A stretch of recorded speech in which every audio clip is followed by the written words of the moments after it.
नमस्कार, न्यूज 18 राजस्थान के number 1 debate show आज की फाइट में आप सभी का स्वागत है। मैं हूं आपके साथ आकांक्षा पांडे। तो राजस्थान में कल से यानी कि 1 मई से जनगणना की शुरुआत होने जा रही है।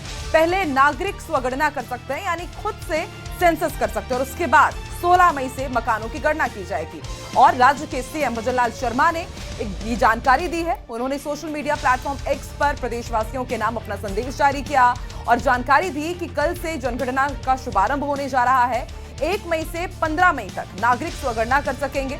अपने वीडियो संदेश में सीएम ने यह भी कहा कि भारत की जनगणना 2027 सिर्फ आंकड़ों का संकलन नहीं है, बल्कि राष्ट्र के भविष्य की दिशा तय करने वाला यज्ञ है।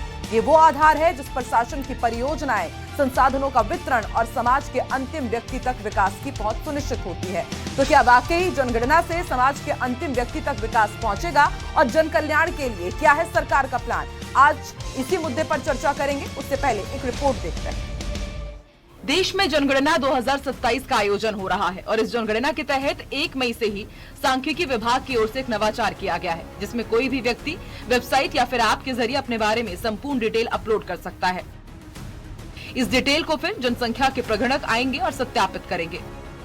मुख्यमंत्री भजनलाल शर्मा ने प्रदेशवासियों से अपील की है कि राज्य में 1 मई 2026 से जनगणना की प्रक्रिया शुरू होने जा रही है।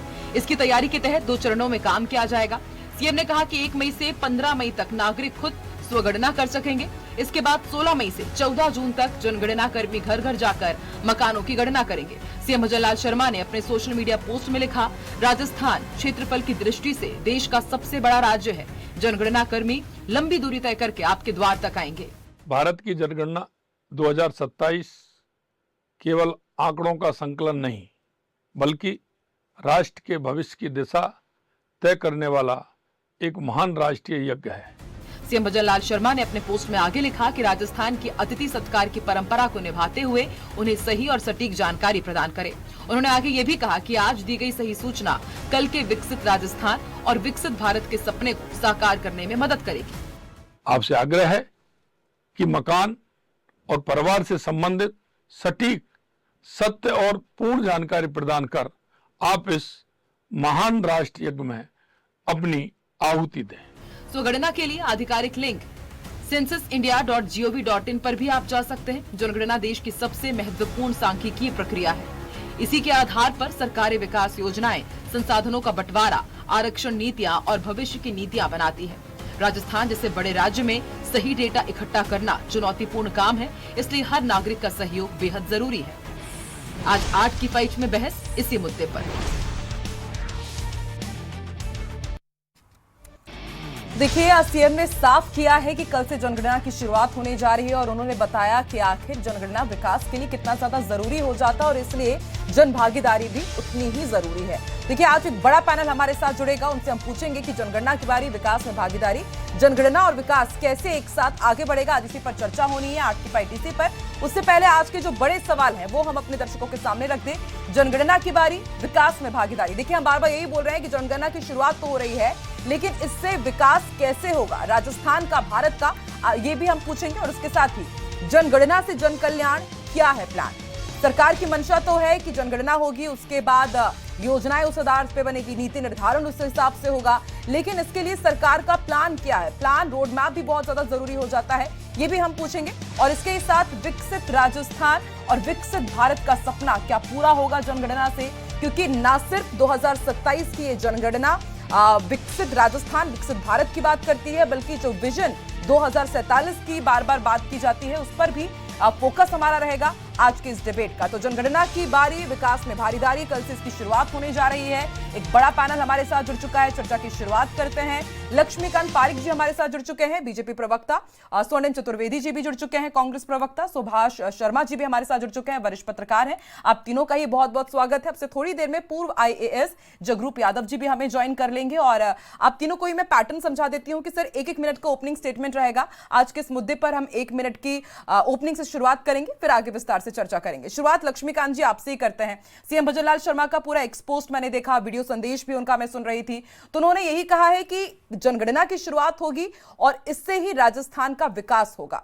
सर, कैसे जनगणना और विकास पैरेलली आगे बढ़ेगा, थोड़ा ये समझाइए दर्शकों को। देखिए, सबसे पहले मैं राजस्थान की जनता को कल से शुरू हो रही जनगणना के लिए बधाई देता हूँ, शुभकामनाएं देता हूँ। ये जनगणना का माध्यम एक प्रकार से देश के और राजस्थान के विकास को नई गति देता है। जिस प्रकार से जनगणना के आंकड़े आते हैं, आंकड़े आने के बाद हमेशा से ही चलता है कि आंकड़ों के आधार पर विकास की यात्रा को तय किया जाता है, मापदंडों को तय किया जाता है। विकास ये तय होता है कि इसके अंदर किस प्रकार का संकलन हमारे सामने आया है। संकलन से तात्पर्य इस तौर पर कि जीवन जीने की शैली क्या है। यदि आज जिस प्रकार से अपने आप जनगणना का माध्यम शुरू होगा, आपके मकान की स्थिति क्या है, कितने कच्चे मकान है, कितने पक्के मकान है, तो इससे तय हो पाएगा कि प्रधानमंत्री योजना के अंदर कितने मकान गरीबों लाभान्वितों को दिए जाने बाकी शेष रहे हैं, क्या मुख्यमंत्री द्वारा कितने मकान दिए जाने लाभान्वित दिए जाने, कितने रास्तों पर आज भी कच्ची सड़कें हैं, उनका भी सर्वे इसके माध्यम से हो पाएगा। जो एक महत्वपूर्ण रूप से मैं कह सकता हूँ, जनगणना के माध्यम से हम प्रत्येक परिवार के प्रत्येक अंश को जानने का प्रयास करेंगे, उसके रोजगार की स्तर जानने का प्रयास करेंगे, उसके रोजगार के माध्यम कैसे सर्जन हो। जनगणना के माध्यम से ही संसाधनों का बंटवारा, आरक्षण के लिए नीति और विकास के लिए जो सरकार की नीतियां बनती हैं, और वो आवश्यक है। उसके लिए जनगणना 2021 में जनगणना होनी चाहिए थी, लेकिन चलिए आ रही है 26 में शुरू तो हुई। लेकिन सबसे बड़ी बात यह है कि आज से 1 साल पहले प्रधानमंत्री श्री नरेंद्र मोदी जी ने कांग्रेस के बार बार आग्रह करने पर, कांग्रेस को भला बुरा कहने के बावजूद हमारी बात से सहमत होते हुए जातिगत जनगणना करने की बात कही थी। लेकिन इस जनगणना में जातिगत जनगणना नहीं हो रही है। ये जो एक्सरे निकल के आता कि हमारे कहां विकास में कमी रह गई, किस तबके में, किस वर्ग में कमी रह गई, वो एक्सरे यहां से निकल के नहीं आ रहा। यह ऐसा प्रतीत हो रहा है कि प्रधानमंत्री जी पुनः अपनी बात से पलटते हुए जातिगत जनगणना को टालना चाहते हैं, इस मुद्दे को टालना चाहते हैं। कांग्रेस पे तो उन्होंने बहुत आरोप लगाए और फिर हमारी बात से सहमत होकर के ठीक 1 साल पहले 30 अप्रैल 2025 को उन्होंने जातिगत जनगणना कराने की घोषणा की थी। लेकिन इस फॉर्म में जातिगत जनगणना कराने का कोई कॉलम नहीं है। इसमें अनुसूचित जाति जनजाति और सीएम के पदवी पर बैठे हैं, तो उनको जो काम गवर्नमेंट ऑफ इंडिया सोचती है, गवर्नमेंट ऑफ इंडिया के एजेंडे में है, वो सब काम करने ही होते हैं। और डबल इंजन की सरकार है, तो जो केंद्र में सोचा जाता है वो फिर राज्यों में लागू होता है। लेकिन यहाँ फंडामेंटल एक जो क्वेश्चन अराइज होता है वो ये होता है कि ये जो विरासत है अंग्रेज की, इसको हम किस तरह से एक न्यूआंसेस के साथ में, out of the box theory के साथ कैसे और इसको ठीक करें। क्योंकि आज़ादी के बाद भी आज भी हमने कितनी जनगणनाएं कराई हैं, क्या हम ये कह सकते हैं क्या दावे के साथ में कि भारत ने वो सब कुछ अचीव कर लिया है जो भारत की जनता को चाहिए था? क्या हमने वो सब काम किए हैं? क्या इस सेंसस से आज तक कोई फायदा हुआ है? क्या हम पंचवर्षीय योजनाएं बना चुके हैं? ये जो विरासत है अंग्रेज की, आप देखिए जरा, 1857 में अंग्रेज आता है लाल किले के ऊपर और 1865 में पहली जनगणना की घोषणा करता है। उसको हम विरासत को लेकर ढो रहे हैं। हमारे पास और कुछ ज्यादा सामान बचा नहीं है, हम विरासत पहुंचा है। ठीक है, थोड़ी सी तकनीकी दिक्कतें भी हैं और हमारे साथ लक्ष्मीकांत जी भी जुड़े हुए हैं। लक्ष्मीकांत जी, जो सवाल यहाँ पर स्वर्णिम जी ने पूछा कि जातिगत जनगणना को लेकर के जो इस तरह का यूटर्न लिया गया था, वो तो पूरे ही देश ने देखा। लगातार कांग्रेस की तरफ से, विपक्ष की तरफ से इसको लेकर के सवाल उठाए जा रहे थे, फिर उसे एक्सेप्ट किया गया। और सच में शायद जनता भी यही एक्सपेक्ट कर रही थी कि जब जनगणना की बात शुरू होगी तो उसमें वो कॉलम अलग से रहेगा। तो फिर उससे क्यों हट गई सरकार? इसको लेकर के जवाब तो देना होगा सर। निश्चित जवाब देना, जवाबदेही बनती है। जो आपने सवाल पूछा, जवाब भी देंगे। मेरा मानना है इसी तौर पर कि जिस प्रकार की आवश्यकता है, किस प्रकार से वहां पर अनुसूचित जाति जनजाति को लेकर योजनाएं बननी, उन सबको लेकर इसमें खाका खींचा गया है। यदि पूछा गया है कि वास्तव में किस प्रकार का समावेश इसके अंदर आवश्यकता है, उसको अनुसूचित जाति जनता के माध्यम से लिया गया है। जिस प्रकार का माननीय स्वर्णिम जी बात करते हैं हमारी मांग को लेकर, अरे भैया, वर्षों तक सरकार रही कि जातिगत जनगणना करने का काम आपने किया, 17 वर्षों में किया। जब एक बार किया, उसके बाद आपने उसके जो उसका डेटा था उसको बाहर नहीं निकाला, तो आप तो इस बात को कर ही नहीं। ठीक है, अब क्या, तो स्वर्णिम जी आपकी बड़ी प्रॉब्लम है। एक्चुअली स्वर्णिम जी की प्रॉब्लम क्या है, एक मिनट सुनने मत रखे प्लीज। क्या होता है कि जिनके नेता फिरोज भाई के पोते हों, जिनके पिता राजीव गांधी हो, एक मिनट सुन ले मेरे भाई सुन ले, जिनके भाई राजीव गांधी के राजीव गांधी जिनके पुत्र हो, उनके पुत्र माननीय राहुल गांधी हो, और वे दत्तात्रेय ब्राह्मण बताकर घूमते हो, जिनकी माँ ईसाई हो, दादा पारसी हो। लक्ष्मी गांधी जब इतनी ही तकलीफ थी तो फिर उसको क्यों एक्सेप्ट कर लिया? फिर जातिगत जनगणना के लिए क्यों मान गए? या फिर मानना भी नहीं चाहिए था ना, अगर तकलीफ ही थी तो मैं तो राहुल गांधी, हाँ इसीलिए तो राहुल गांधी को तकलीफ नहीं हो जातिगत जनगणना बताने में। क्या बताते, कौन धर्म बताएंगे राहुल गांधी, ये भी बता दे। वह पारसी लिखेंगे, हिंदू लिखेंगे या ईसाई लिखेंगे, ये भी बता दे। तो मैं इसी तरह मानना है कि स्वर्णिम जी बात उठाते हैं ना, तो 70 वर्षों में आजादी के बाद आपकी सरकार रहने के बाद भी आपने आज तक इस बात को लेकर कभी भी जातिगत जनगणना की बात नहीं की। हम कर रहे हैं, हमने अनुसूचित जाति जनजाति को लेकर एक कॉलम दिया है। आदमी का बिल्कुल सही कहा जगरूप जी ने, 2 प्रकार के विकास होने चाहिए। मानवीय दृष्टिकोण की बात की जानी चाहिए, संपूर्ण रूप से आदमी के जीवन जीने की कला क्या है ये जानकारी हमें होनी चाहिए। कच्चा घर है पक्का घर जानकारी होनी चाहिए। अनुसूचित जाति जनजाति की क्या योजनाएं बनी है, कैसी योजनाएं बननी चाहिए, होना चाहिए। यदि प्रधानमंत्री आवास योजना के माध्यम से बात होनी चाहिए तो उनके लिए बात होनी चाहिए। पानी की स्थिति क्या है इसकी बात होनी चाहिए। वित्तीय स्थिति क्या है इसकी बात होनी चाहिए। रोजगार कौन से माध्यम से होने चाहिए इसकी बात होनी चाहिए। अब राजनीति करने के लिए तो बहुत अच्छी बात है, राजनीति के लिए कोई ऐसा बिंदु हो सकते हैं। हर बात पर राजनीति करना कांग्रेस धर्म बन चुका है। इसका स्वागत करना चाहिए था कि जनगणना हो रही है, जनगणना का स्वागत करते हैं और प्रत्येक नागरिक बात सुनिश्चित करे, प्रत्येक नागरिक बात सुनिश्चित करे कि अपनी संपूर्ण जानकारी जनगणना करने वाले अधिकारी कर्मचारी को दे।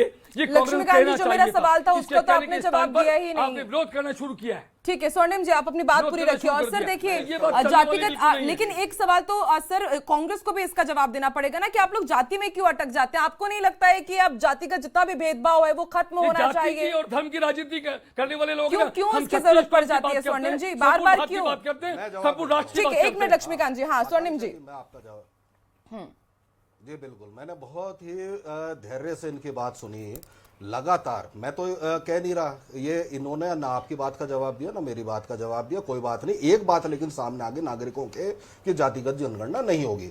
हाँ, इसमें धर्म का कॉलम भी है। मैं ये आपने शायद फॉर्म नहीं पढ़ा होगा, मैंने पढ़ा धर्म का कॉलम। मैंने बताया राहुल गांधी कौन सा धर्म बताएंगे, यही तो पूछा है मैंने कि वो पारसी बताएंगे या हिंदू बताएंगे या ईसाई बताएंगे, यही तो पूछा है मैंने आपसे, बता दीजिए। चलो वो मेरे को बताना है ना, तो अब आप चुप रह के सुनिए आकांक्षा जी, आपकी बात का मैं जवाब दे देता हूं। देखिए, जब देश में लगातार आर्थिक विषमता बढ़ रही हो, अगड़े पिछड़े का जो है जो घाई है वो बढ़ रही हो, तो उसका एक्सरे निकलता है, उससे पता पड़ता है कौन सा वर्ग पीछे छूट गया, किसके लिए योजनाएं बनानी अब जरूरी है, किसके लिए सरकार की नीतियां बनानी जरूरी है। लेकिन हम एक बात कहते हैं, आज इन्होंने बहुत बड़ी बातें कही। प्रधानमंत्री जी ने भी जब 2021 में सरकार से सवाल पूछा संसद में, उन्होंने कहा हम जातिगत जनगणना नहीं कराएंगे। फिर सुप्रीम कोर्ट में उसी वर्ष हलफनामा दिया, जातिगत जनगणना नहीं कराएंगे। हम लगातार मांग करते रहे। 30 अप्रैल जो आज 30 अप्रैल है, 30 अप्रैल 2025 को प्रधानमंत्री जी ने उससे पहले 28 तारीख को 16 अप्रैल 2023 को या 28 अप्रैल 2024 को आप ही के चैनल में उन्होंने आरोप लगाया कि कांग्रेस की सोच अर्बन नक्सल की है। ये आरोप लगाया कि जातिगत जनगणना की बात कर रहे हैं। 28 अप्रैल, आप तारीख नोट करिए, 2024 को, है ना, आप ही के चैनल पे इंटरव्यू देते हुए उन्होंने ये कहा। और उसके बाद 30 अप्रैल 2025 को प्रधानमंत्री जी कहते हैं मैं जातिगत जनगणना कराऊंगा। तो हम पे जो आरोप लगाए, पहले तो उनको उसके लिए माफी मांगते हुए जवाब देना चाहिए। दूसरी चीज, जब आपने घोषणा की और आप ही की घोषणा है, आपने माना कि जो आर्थिक विषमताएं हैं, आर्थिक खाई है और जो सरकार के समक्ष जो चुनौतियां हैं, जो एक अगड़े और पिछड़े का जो दायरा बढ़ता जा रहा है, जी मैंने लक्ष्मीकांत जी से यही पूछा था, उसका उन्होंने उत्तर नहीं दिया। लेकिन मैंने आपसे जो पूछा आप उसमें भी तो नहीं आ रहे हैं। मैं पूछना चाहती हूँ ना सर, पोलराइजेशन का फिर खतरा नहीं है क्या? कास्ट बेस्ड पॉलिटिक्स नहीं बढ़ेगी क्या? एक तरफ हम पूरे समाज को ये संदेश देते हैं कि आप लोग जातियों में मत फंसिए, और दूसरी तरफ फिर इस तरह की बातें। सर मैंने फिर आपको कहा कि जब जिन वर्गों के बीच में अगर आपके बीच दूरी बढ़ती जा रही है, किसी के पास विकास ज्यादा पहुंच रहा है, किसी के पास कम पहुंच रहा है, ये इसीलिए जनगणना होती है, इसीलिए हर समय कराई जाती है। दूसरी चीज, ये तब पता पड़ेगा सरकार को कि किस वर्ग के पास सरकार की योजनाएं पहुंच रही हैं, संसाधन पहुंच रहे हैं। जैसा आपने कहा, संसाधनों का बंटवारा और जिस तरह से आरक्षण की नीति बननी है, तो ओबीसी वर्ग के लिए कब बनेगी और कैसे बनेगी अगर उस जानकारी सरकार के पास नहीं होगी तो। और यह तभी हो सकता है जब जातिगत जनगणना में, जब प्रधानमंत्री जी ने खुद ने स्वीकार किया, तो आज इस बात का यह प्रश्न ही कहां रह गया कि हम गलत थे या गलत मांग कर रहे थे। वो तो उन्होंने घोषणा कर दी। अब बताइए, घोषणा से बैक ट्रैक किसने किया? वो उन्होंने किया। आज ये कह रहे हैं कि नहीं कराएंगे, तो बताइए, प्रधानमंत्री जी की बात का विश्वास करें या जो आज ये बात आई है कि ये मान लें कि प्रधानमंत्री जी सिर्फ घोषणा करते हैं, बात मानते नहीं, उनको नागरिकों से, उनके विकास से कोई संबंध सरोकार नहीं है। स्वर्णिम जी, लक्ष्मीकांत जी, यही दिक्कत है, मैं जो कुछ पूछ रही हूं वो आप बता नहीं पा रहे। सुभाष शर्मा जी, ठीक है, ये देखिए जाति धर्म ये इतना सेंसिटिव होता है ना स्वर्णिम जी, लक्ष्मीकांत जी की जनता भी समझ पाती है कि कितने अच्छे से इसमें पॉलिटिक्स हो सकती है। सुभाष शर्मा जी, आप मुझे समझाइए कि ये वाकई ये जो डिमांड ये सोशल जस्टिस की तरफ आगे बढ़ेगी या सिर्फ पॉलिटिकल नैरेटिव है कि जातिगत जनगणना को लेकर के कौन श्रेय अपने ऊपर ले ले, लेकिन वाकई इससे जातियों में जो मतभेद होता है वो खत्म भी हो पाएगा? तो मैंने आपको जैसा जिक्र किया अभी पिछली बारी में कि ये सब फूट डालो और राज करो की जो राजनीति थी अंग्रेज की, इसलिए उन्होंने डेमोग्राफिक्स को तय किया, उन्होंने पॉपुलेशन कहाँ कहाँ किस किस की है उसको तय किया, देन उसके हिसाब से किताबें लिखवाई गई, उसके हिसाब से हिस्ट्री गढ़ी गई और उन तबकों को जो तबके डोमिनेट कर रहे थे उस इलाके में, उस इलाके के लोगों को भड़काया गया, बहकाया गया। ये अंग्रेज की नीति रही, उसकी विरासत हम लेके 1946 से हमने विरासत हाथ में ली है। आज आप देख लीजिए 90 साल हो गए हैं। इन 90 सालों में ये कांग्रेस के जो प्रवक्ता भी कह रहे थे, बहुत अच्छे व्यक्ति हैं, लेकिन समझ की बात जो है कि आप जो सवाल कर रही हैं उस सवाल को मैं कोरिलेट कर रहा हूं उनकी बातों से। आप देखिए जरा कि इस पूरे झुंझुने को, दलितों, वंचितों, शोषितों, गरीबों, पिछड़ों, इनको ये जो नाम ले लेकर ये जो राजनीति की गई, कांग्रेस ने राजनीति शुरू की। और ये कांग्रेस राजनीति किससे लाई? ये लाई उसी चीज से जो अंग्रेज देके गया। अब आप देखिए जरा कि इतने सालों तक कांग्रेस ने राज किया, इसके बावजूद क्या कर पाए? क्या उस समानता को, ये 10 साल का टाइम होता है, सिर्फ 10 साल से ज्यादा लगना नहीं है इस काम में, लेकिन क्या कांग्रेस इतने सालों के राज में कर पाई? क्या झुंझुना ही बजाती रही? अब बात आती है कि जब कांग्रेस राज में नहीं है तो अब जिस पार्टी का राज है उसको मजबूर किया जाए, और उस पार्टी का जो अभी डिस्पेंसेशन है उस पार्टी के हेड को कहना पड़ गया। एक बार आपको ध्यान होगा, आरएसएस चीफ, जो कि बीजेपी का एक कोर एजेंडा है कि भाई आर्थिक आधार पर आरक्षण होना चाहिए, ये आरएसएस का एजेंडा है, लेकिन आरएसएस के बड़े नेता ने बयान दिया और प्रधानमंत्री नरेंद्र मोदी तुरंत पलटी खा गए, यू टर्न ले लिया। उन्होंने कहा कि मेरी लाश के ऊपर से जातिगत आरक्षण हटेगा। आप ये देखें जरा कि कांग्रेस की जो विरासत है ये कितनी स्ट्रांग है। ये कोई इतना बड़ा नैरेटिव कोई घड़ नहीं सकता है जितना नैरेटिव इन्होंने घड़ दिया है। आज ये नैरेटिव लेकर आ रहे हैं कि जिसकी जितनी हिस्सेदारी उसकी उतनी भागीदारी। आप मुझे समझाइए जरा, इतने सालों तक ये राज करते रहे तो क्या भागीदारी क्यों नहीं दी? आपकी विफलता के लिए कौन जिम्मेदार है? अब आप इस सरकार को मजबूर कर रहे हैं, तो आप देश में नैरेटिव क्या लाना चाहते हैं? जातिगत वैमनस्यता को बढ़ाएंगे, धार्मिक वैमनस्यता को बढ़ाएंगे? मुझे एक बात समझाइए कि जाति को और धर्म को सेंसस से क्या लेने देना है? आप सीधी सीधी गणित करिए ना कि भाई कितने लोग इस देश में रहते हैं और उनका इकोनॉमिक स्टेटस क्या है, क्या फाइनेंशियल स्थिति है। मैंने तो पूछा यही सवाल, लेकिन इसका उत्तर तो मुझे मिल नहीं पाया, और मुझे लगता है कि जैसे याद दिलाया जा रहा है कि और अपनी ही बातों से कैसे पलट जाते हैं सियासतदान, इसके तो कई एग्जांपल्स हमने देखे हैं सर। जगरूप जी, ठीक है, जगरूप जी, अब आपसे आपको उत्तर देता हूं। जी, मैं आती हूं सर, आती हूं। जगरूप जी, कास्ट डेटा की जो बात की जा रही है कि सेंसस हो जाना चाहिए, जातिगत जनगणना होनी चाहिए, तो आपको क्या लगता है इससे इनइक्वालिटी कम होगी या फिर डिबेट ऐसे ही और आगे बढ़ता जाएगा? विकास का इससे कुछ लेना देना नहीं। देखिए मेरी बात सुनिए, भारतीय समाज की पहचान जातीयता से आज से नहीं है, उत्तर वैदिक काल से। हमारे आप गांव में देखिए तो हमारे शमशान अलग हैं, हमारी बस्तियां अलग हैं, हमारे जो आर्थिक विकास के हैंडपंप अलग हैं, हमारे मंदिर अलग हैं, हमारे भैरू भूमियां अलग हैं, हमारी पूजा पद्धतियां अलग हैं, और कई ऐसे अंचल हैं जहां तक विकास की कोई रोशनी नहीं पहुंची। रामधारी सिंह दिनकर ने कहा था, अटका कहां स्वराज बोल रही दिल्ली तू क्या कहती है, तू रानी बन गई वेदना जनता क्यों सहती है। अनगिनत तबके ऐसे हैं जहां तक कोई विकास की रोशनी नहीं पहुंची, जिनके पास शिक्षा नहीं है, जिनके पास संसाधन नहीं है। तो इस बात का आकलन करे बिना, क्योंकि जातीयता के आधार पे हमारे समाज का विन्यास है, हमारे रोटी बेटी का व्यवहार जातियों में होता है, हमारे हुक्का पानी जातियों में होता है। तो ये कहना किसी भी SC ST और दलित वर्ग को अपनी जातीय गौरव पे पहचान नहीं है। यहाँ पे दो वर्ग स्पष्ट रूप से हैं, एक हैव्ड है, एक हैव्ड नॉट है। तो कहीं ना कहीं जो हैव नॉट है, जो सबका साथ सबके विकास का संकल्प ना करना चाहते हो, तो आपके पास जो नीति नियामक लोग हैं, जिनके पास जो नीति का निर्माण करते हैं, उनको जातीय आंकड़ों पे खुद देखना ही पड़ेगा। अगर आप जातीय आंकड़ों को नहीं देखते हो, ये हालांकि बात ये गलत है कि इस वक्त जो प्रधानमंत्री जी और सरकार की सोच है वो जातीय आंकड़े तो इकट्ठे कर रहे हैं, कांग्रेस ने भी किए थे, उन्होंने पब्लिसाइज नहीं किए। 11 में जो सेंसस हुई थी तब भी आंकड़े इकट्ठे किए गए, तो उनको पब्लिसाइज नहीं किया गया। अब भी बीजेपी के थिंक टैंक ने ये कहा है, जो RSS है, कि जातीय आंकड़े तो इकट्ठे किए जाएंगे लेकिन उनका राजनीतिक उपयोग नहीं हो।